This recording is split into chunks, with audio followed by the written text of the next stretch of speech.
was the story of Solomon and David. Suleyman alayhi salam and Davud alayhi salam.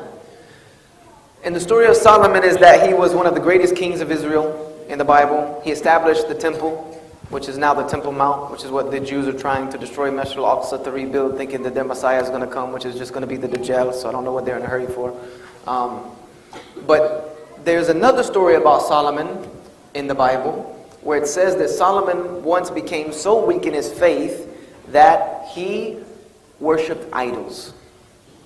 He committed shirk. Shirk adhim, the greatest shirk.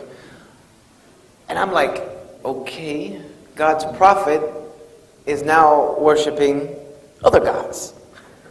So what if people followed him? Would they be right or would they be wrong? This is God's prophet.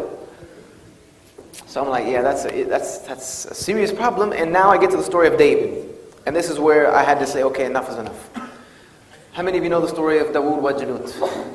Davud wa Jalut, David and Goliath, where David killed Goliath. Should all know the story. If not, you need to go pick up a Qasas al-Anbiya, inshallah. There's another story about David that's, again, not so great.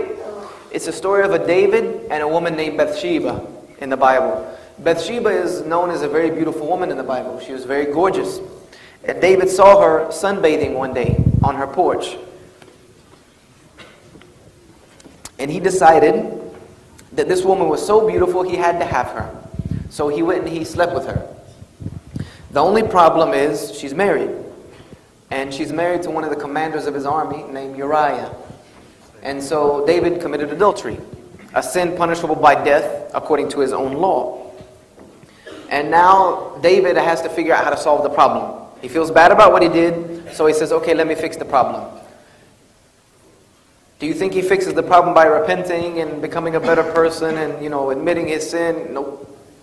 He sends a letter to his army saying when the battle is fierce, because they were fighting in Philistine at the time, he said, when the battle is fierce, I want everyone to abandon Uriah so that he dies.